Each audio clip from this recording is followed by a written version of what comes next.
Assalamualaikum warahmatullahi wabarakatuh.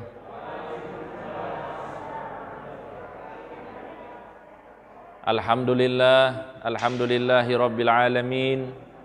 Allahumma salli wa sallim wa barik ala nabiyyina Muhammadin miftahi babi rahmatillah adada ma fi ilmillah salatan wa salaman daimaini bidawami mulkillah wa ala alihi wa sahbihi ajma'ina amma ba'du.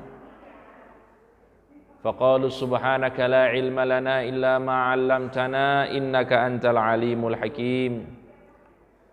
Allahumma anfa'na bima 'allamtana wa 'allimna ma yanfa'una wa zidna ilman wa 'amalan wa ikhlasuhuma wa dawamahuma bi rahmatika ya arhamar rahimin ya akramal akramin.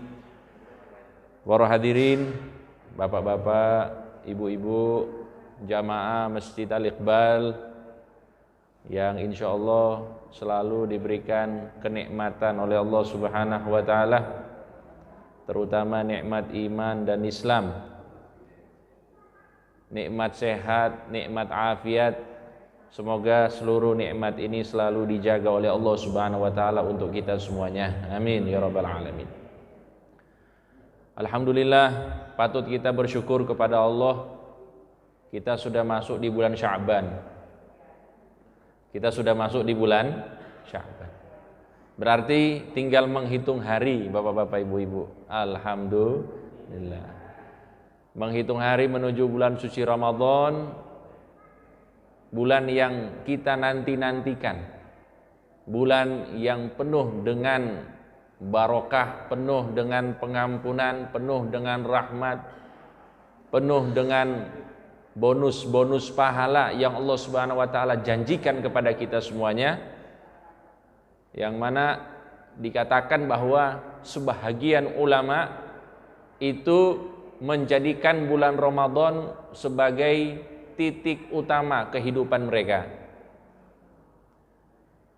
Seakan-akan kehidupan mereka itu mereka jadikan, mereka limpahkan semuanya untuk bulan Ramadan. Oleh karena itu sering kita dengar 6 bulan sebelum bulan Ramadan mereka berdoa kepada Allah agar disampaikan ke bulan Ramadan.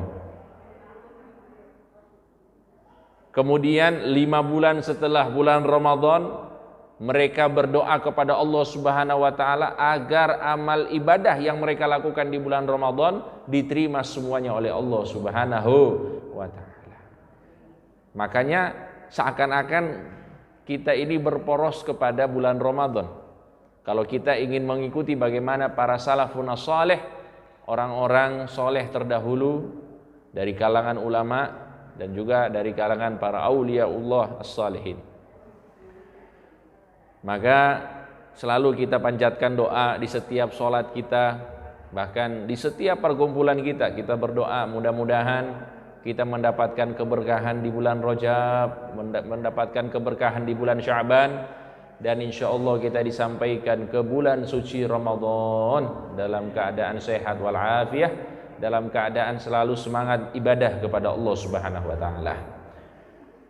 Hadirin, bapak-bapak, ibu-ibu yang dirahmati Allah, melanjutkan kisah Nabi Muhammad sallallahu alaihi wasallam yang sudah kita bahas, bahwa sepeninggal istri beliau Siti Khadijah, kemudian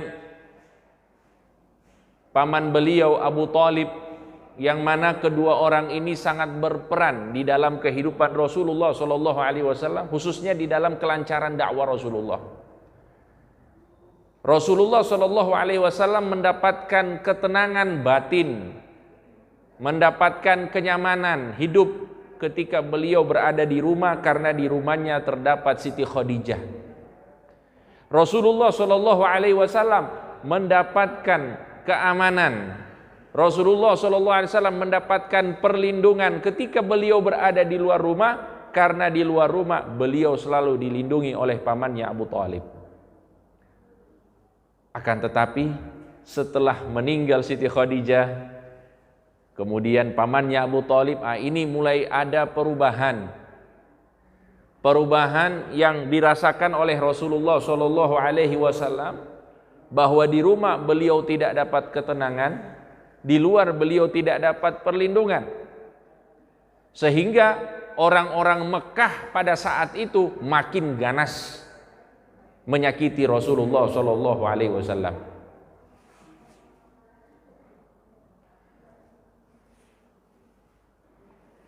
Sebab tidak ada lagi yang melindungi Rasulullah. Kalau mau berharap sama para sahabat jangankan melindungi Rasulullah, melindungi diri mereka sendiri saja mereka tidak mampu, para sahabat. Makanya apa? Makanya di dalam riwayat disebutkan Rasulullah Shallallahu Alaihi Wasallam pergi ke negeri Taif. Rasulullah pergi ke negeri apa? Taif. Sekarang dari perjalanan travel umroh itu ada ke kota Taif, ya Pak, ke Taif, Mekah, Madinah, Taif, Jeddah dan lain sebagainya. Jadi Rasulullah SAW pergi ke negeri Taif dengan membawa harapan bahwa beliau diterima di sana. Kemudian orang-orang Taif rela untuk membantu dakwanya Rasulullah SAW yang pada saat itu memang sangat membutuhkan bantuan. Maka dikenal dengan hijratul Rasul ila Taif.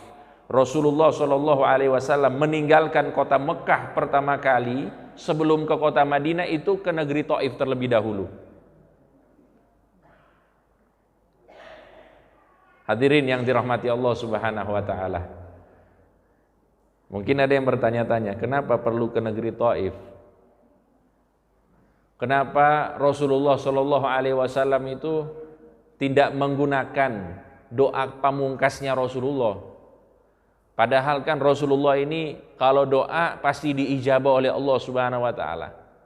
Tapi kenapa Rasulullah Shallallahu Alaihi Wasallam kita dapatkan di banyak peristiwa beliau itu menjauhi hal-hal yang bersifat mukjizat dan lain sebagainya, jarang dipakai oleh Rasulullah SAW.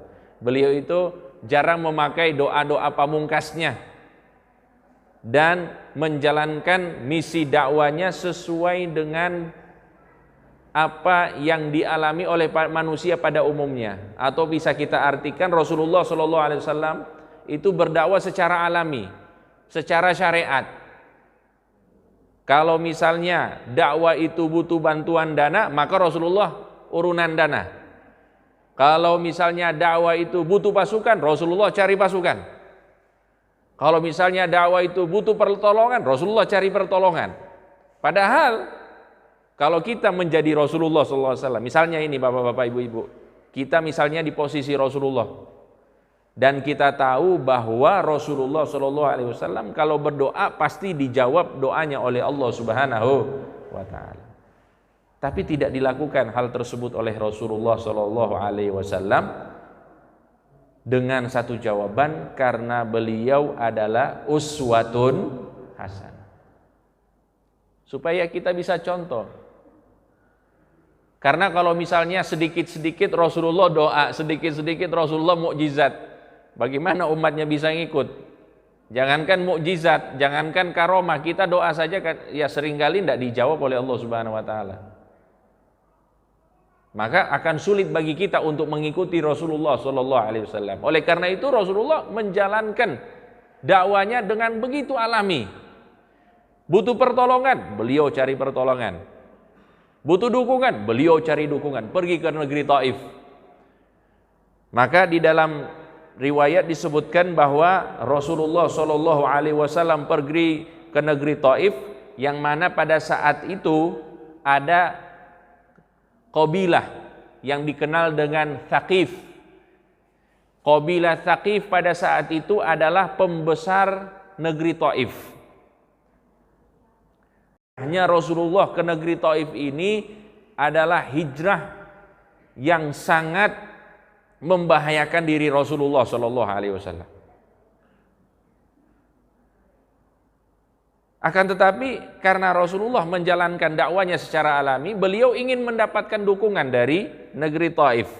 Tapi apa yang beliau dapatkan di sana setelah beliau mengajak para pembesar Taif untuk masuk ke dalam agama Islam, untuk mendukung Rasulullah Shallallahu Alaihi Wasallam, mereka malahan menolak mentah-mentah Rasulullah Shallallahu Alaihi Wasallam. Bukan hanya menolak, bahkan kasar terhadap Rasulullah Shallallahu Alaihi Wasallam. Jadi bisa kita bayangkan ini, bagaimana perasaan Rasulullah pada saat itu hadirin. Beliau membawa harapan agar mendapatkan dukungan, agar orang-orang Taif itu bisa masuk dalam agama Islam dan membantu para sahabat yang lainnya. Ternyata ditolak, dikasari oleh mereka. Maka permintaan selanjutnya Rasulullah, kalau begitu, kalau kalian tidak mau menerima dakwah Islam, kalau kalian menolak saya minta satu permintaan. Jangan bilang hal ini kepada penduduk Mekah. Jangan bilang kalau saya ke sini. Tolong. Ini permintaan Rasulullah SAW. Akan tetapi apa yang mereka lakukan? Mereka tidak merespon apa yang menjadi permintaan Rasulullah Shallallahu Alaihi Wasallam.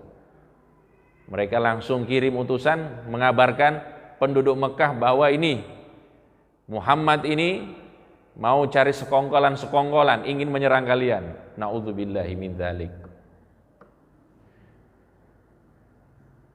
Tidak sampai di situ hadirin yang dirahmati Allah, para pembesar Taif ini mereka menyuruh, kalau bahasa kita sekarang, para preman-preman mereka, orang anak-anak jalanannya disuruh, dibayar. Untuk apa? Untuk berteriak kepada Rasulullah SAW, untuk mencaci maki Rasulullah SAW, untuk melempari Rasulullah SAW. Jadi ini kalau kita ukur pakai ukuran kita, orang-orang Taif ini orang baik atau kurang ajar ini Pak? Kurang ajar ini.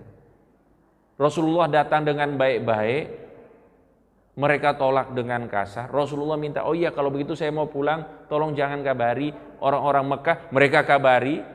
Pada saat mau pulang, diteriaki Rasulullah SAW. Disuruh para preman-premannya untuk mengganggu Rasulullah SAW. Diusir seperti itu hadirin. Bisa kita bayangkan bagaimana perjuangan dakwah Rasulullah SAW. Alhamdulillah kita saat ini bisa sholat, bisa ibadah, bisa berislam, itu berkat Rasulullah SAW.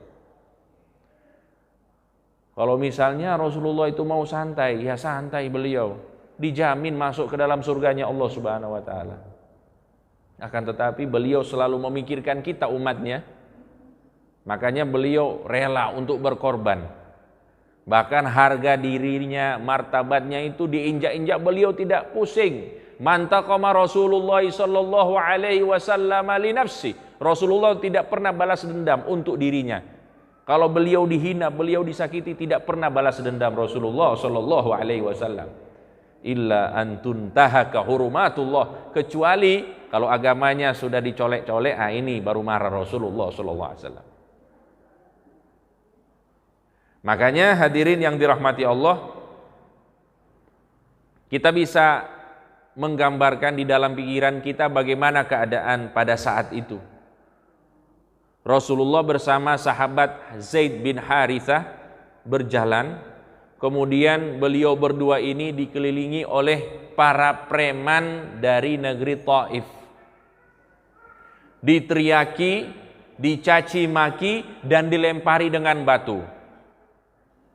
Sampai dikatakan di dalam riwayat, kaki Rasulullah Shallallahu Alaihi Wasallam berdarah-darah.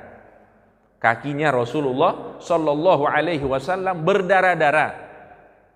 Kenapa kaki Rasulullah berdarah-darah, sedangkan bagian tubuh lainnya tidak berdarah-darah? Karena sahabat Zaid bin Harithah memeluk Rasulullah Shallallahu Alaihi Wasallam, menangkis semua lemparan-lemparan batu yang mereka tujukan kepada Nabi, itu ditangkis oleh Zaid bin Harithah. Maka yang babak belur itu Zaid bin Harithah, sahabat Rasulullah Shallallahu Alaihi Wasallam, dan itu adalah sebaik-baiknya babak belur. Sebaik-baiknya luka itu adalah luka yang beliau dapatkan demi melindungi Rasulullah Shallallahu Alaihi Wasallam. Dalam riwayat disebutkan kepalanya ini berdarah-darah, badannya semuanya ini subhanallah.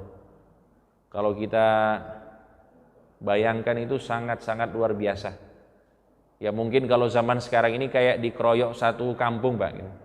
Seperti itu mungkin gambarannya. Hadirin yang dirahmati Allah Subhanahu wa taala, sampai di dalam kisah itu dikatakan bahwa Rasulullah Shallallahu alaihi wasallam keluar dari negeri Taif. Sudah keluar dari negeri Taif sampai ke sebuah perkebunan. Nah, perkebunan ini milik Utbah bin Rabi'ah. Utbah bin Rabi'ah ini adalah orang Mekah yang memusuhi Rasulullah Shallallahu alaihi wasallam. Kalau bahasa kita apa? Keluar dari kandang singa masuk ke mulut buaya. Dari musuh ke musuh. Tapi alhamdulillah pada saat itu preman-premannya sudah pulang lagi. Mereka sudah meninggalkan Rasulullah SAW bersama sahabat Zaid bin Haritha. Maka pada saat itu dikatakan Rasulullah SAW itu pergi ke perkebunan Utbah bin Rabi'ah, kemudian duduk di situ. Beliau berteduh karena dalam kondisi kesakitan, dalam kondisi capek, dalam kondisi pasti Rasulullah SAW juga patah hati karena dakwanya ditolak oleh orang-orang Tsaqif. Maka pada saat itu Utbah bin Rabi'ah bersama saudaranya melihat dari jauh Rasulullah SAW. Ternyata respon mereka agak berbeda ini. Mereka melihat Rasulullah SAW dengan pandangan yang ibah. Mereka melihat, Masya Allah, ini Muhammad, ini benar-benar berjuang demi agamanya ini. Padahal mereka ini dulu bermusuhan, tapi karena melihat kondisi Rasulullah seperti ini, mereka beribah. Mereka, ya istilahnya sifat manusianya itu muncul. Sifat manusianya muncul sehingga mereka kasihan dengan kondisi Rasulullah SAW. Dalam keadaan itu dikatakan Rasulullah SAW berdoa kepada Allah Subhanahu Wa Taala,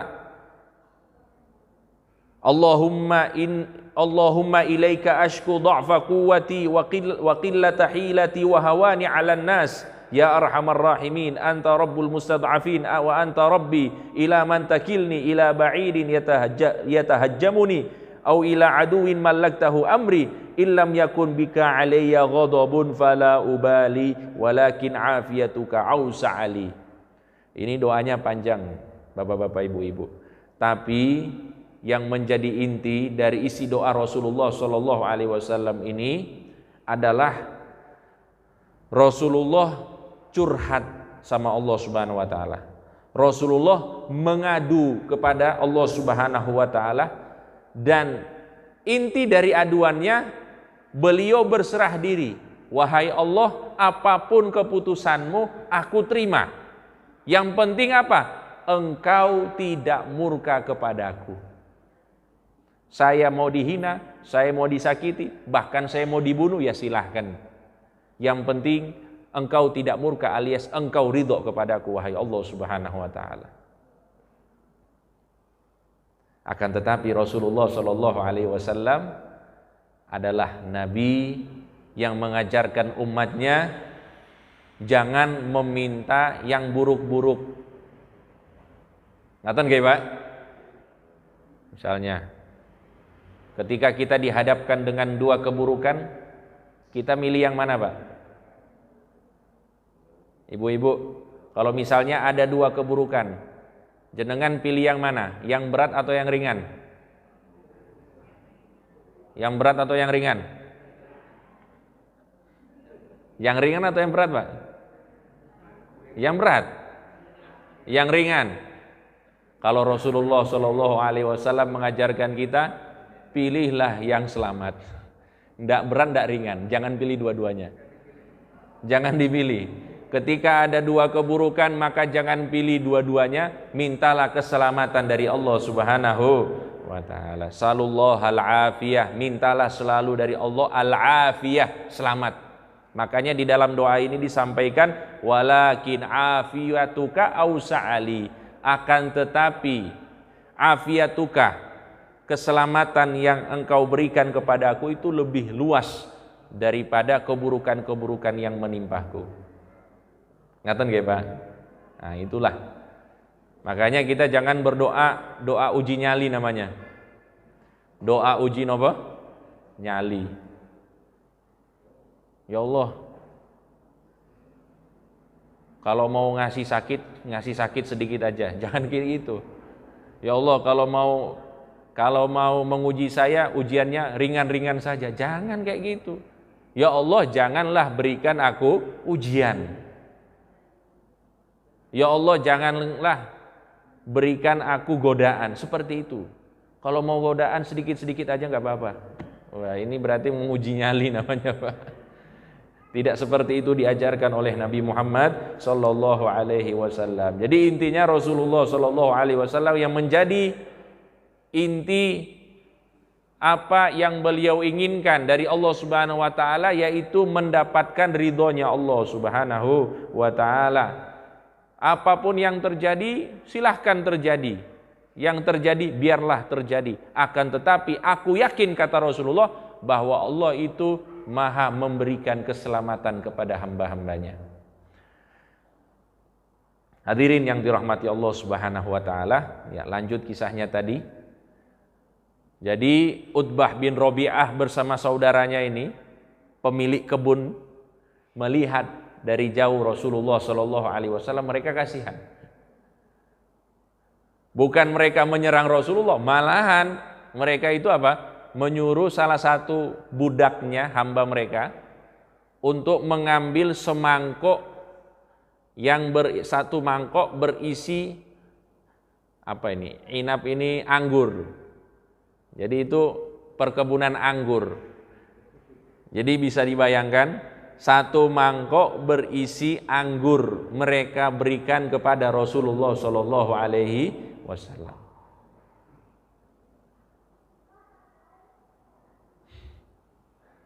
Dikasih, hadirin, dikasih kepada Rasulullah Shallallahu Alaihi Wasallam. Bukan menyerang, malahan mereka apa? Ngasih. Cuma agak gengsi kalau ngasih langsung tuh.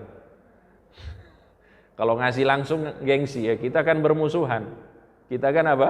Bermusuhan. Maka disuruh budaknya ini antar sama Muhammad. Maka diantar oleh budak mereka yang bernama, di sini bisa dibaca dua, bisa dibaca Idas, bisa juga dibaca Adas. Seorang budak yang beragama Nasrani. Budak ini membawa semangkok anggur kepada Rasulullah Shallallahu Alaihi Wasallam. Setelah ditaruh anggur ini di hadapan Rasulullah, dia berkata, "Kul, wahai Muhammad, silahkan makan." Maka Rasulullah Shallallahu Alaihi Wasallam mengucapkan Bismillah, faakal.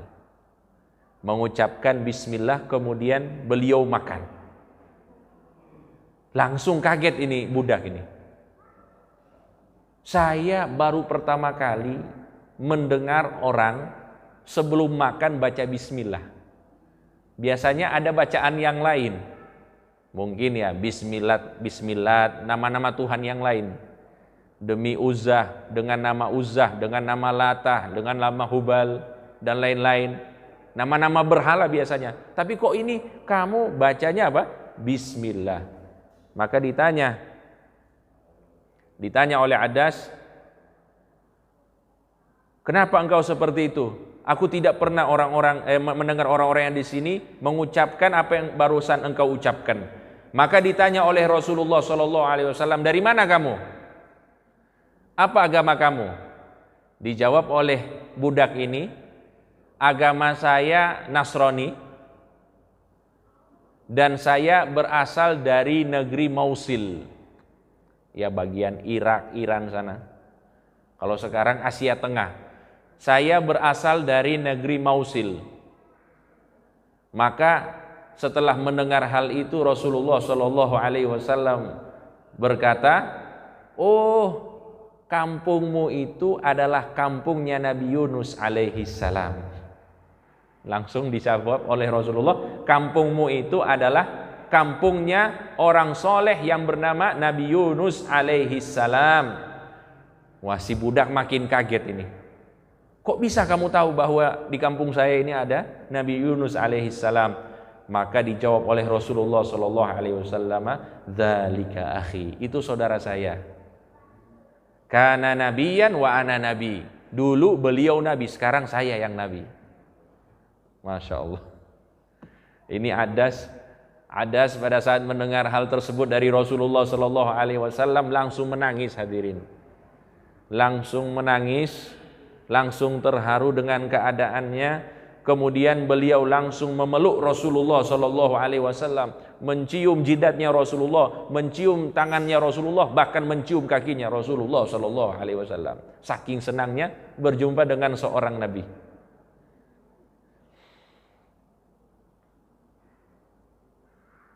Allahumma shalli ala Muhammad. Hadirin yang dirahmati Allah Subhanahu wa taala. Nah, jadi kata para ulama ini ada hikmahnya. Adas, seorang budak sahaya, seorang hamba, itu adalah hadiah yang Allah Subhanahu wa taala berikan kepada Rasulullah sallallahu alaihi wasallam supaya beliau katanya tidak terlalu sedih dengan keadaan. Karena pada saat itu Rasulullah sudah sangat sedih. Semua orang menolak Rasulullah sallallahu alaihi wasallam. Tiba-tiba ada seorang budak muncul, kemudian langsung beriman kepada Rasulullah SAW, langsung hormat dan cium jidat, tangan serta kaki Rasulullah SAW.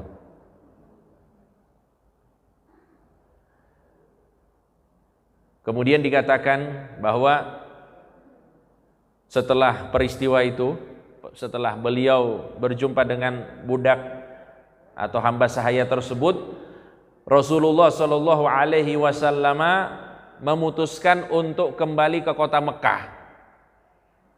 Kita dari Taif tidak dapat apa-apa, ditolak, diusir, tidak ada satupun dari mereka yang mau mendukung kita.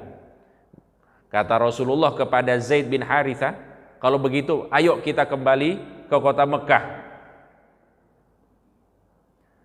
Pada saat itu dikatakan bahwa saat Rasulullah SAW hendak pergi ke kota Mekah, saat itu di malam hari, maka Rasulullah SAW sholat pada saat itu.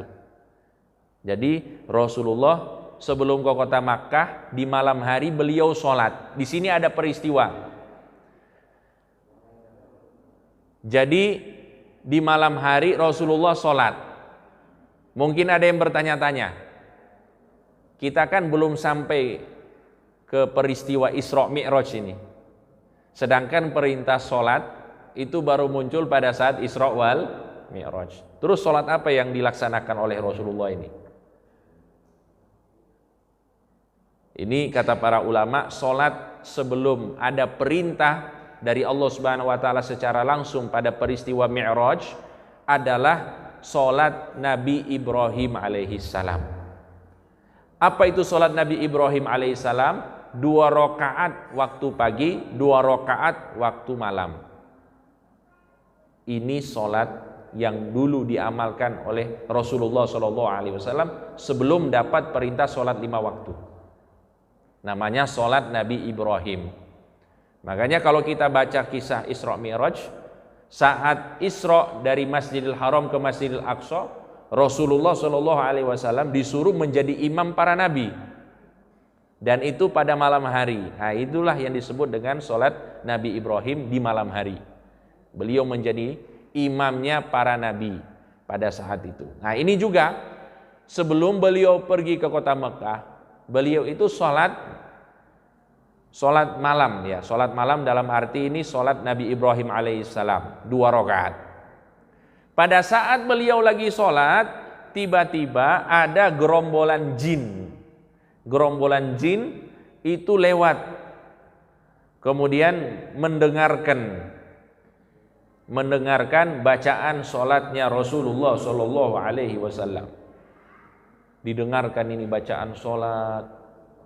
Falamma farigha min salatihi wallau ila qaumihim mundirin wa qad amanu wa ajabu ila ma sami'u. Disebutkan bahwa gerombolan jin ini pada saat mereka lewat, Rasulullah SAW dalam keadaan sholat bersama Zaid bin Haritha, mereka dengar bacaan Al-Quran yang Rasulullah SAW baca di dalam sholatnya. Didengarkan oleh jin ini dengan penuh seksama. Kemudian apa? Mereka langsung mengikrarkan iman mereka kepada Allah Subhanahu wa taala, kemudian langsung menjadi dai-dai untuk para jin yang lain. Menjadi dai-dai untuk para jin yang lain. Langsung dapat hidayah dari Allah Subhanahu wa taala. Dan itu disebutkan di dalam surat Al-Ahqaf. Wa id sarafna ilaika nafaram minal jinni yastami'unal Qur'an. Itu ada ayatnya.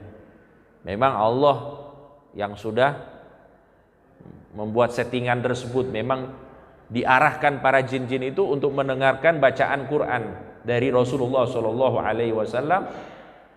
Kemudian juga di dalam surat Al-Jin juga disebutkan oleh Allah, Qul uhiya ilayya annahu istama'a nafarum minal jinni. Jadi ada gerombolan para jin yang mendengarkan bacaan Al-Quran dari Rasulullah Shallallahu Alaihi Wasallam, yang dengan bacaan tersebut mereka diberikan hidayah oleh Allah Subhanahu Wa Taala dan menjadi dai-dai para jin.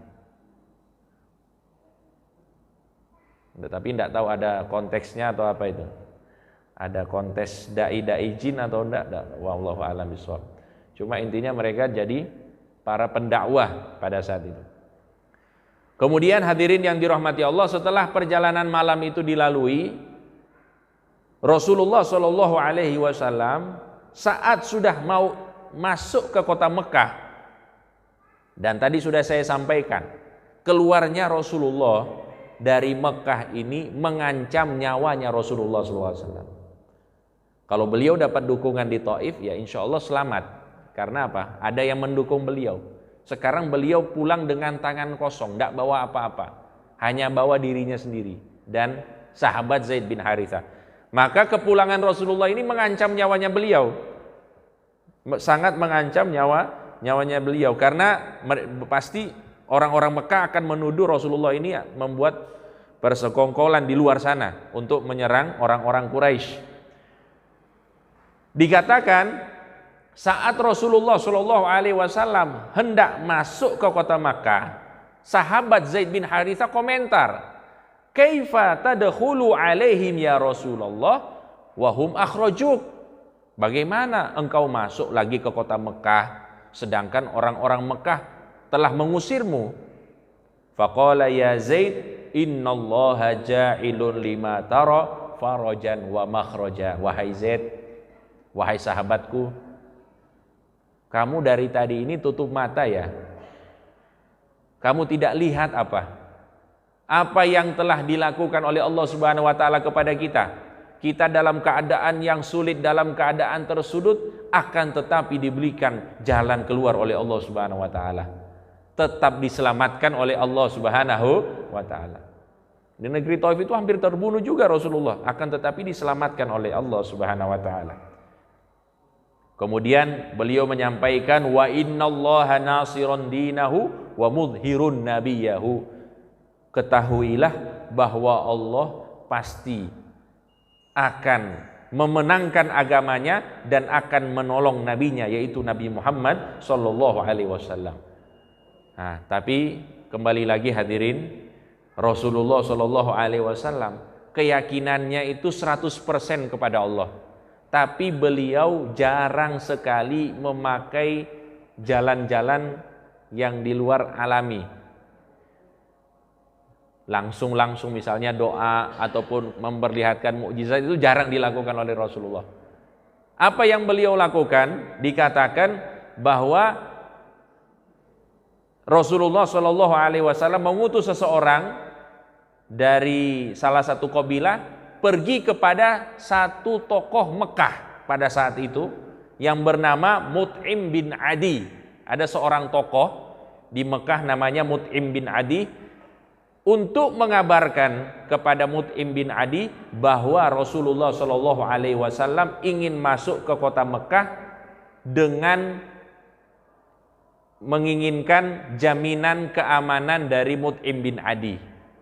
Jadi supaya Rasulullah itu aman, tidak diganggu oleh orang-orang Mekah, beliau minta dari Mut'im bin Adi agar bisa menjamin keselamatan Rasulullah SAW. Padahal Mut'im bin Adi ini bukan orang Islam, cuma beliau tokoh besar yang disegani di Mekah. Dan dalam tradisi sana kalau misalnya ada seorang tokoh sudah menjamin keselamatan seseorang, maka tidak ada yang berani menyentuh orang itu. Nah, itulah yang dilakukan oleh Rasulullah Shallallahu Alaihi Wasallam. Fastajaba Mut'imun lidzalik, dan alhamdulillah Mut'im bin Adi itu menjawab apa yang menjadi keinginan Rasulullah Shallallahu Alaihi Wasallam, dijamin keselamatan Rasulullah Shallallahu Alaihi Wasallam. Kemudian pulanglah Rasulullah ke kota Mekah dengan selamat. Alhamdulillahirabbil alamin. Ini sekilas perjalanannya sebelum hijrah ke kota Madinah. Jadi Rasulullah SAW itu pernah hijrah ke kota Taif, akan tetapi hijrahnya ini tidak sukses, dan itu memang sudah menjadi ketetapan Allah Subhanahu wa taala. Mudah-mudahan apa yang kita dengar menjadi ilmu yang manfaat untuk kita semuanya dan menambah wawasan kita tentang Rasulullah sallallahu alaihi wasallam. Amin amin ya rabbal alamin. Sallallahu ala sayyidina Muhammadin wa ala alihi wa sahbihi wasallam. Walhamdulillahi rabbil alamin. Wassalamu alaikum warahmatullahi wabarakatuh.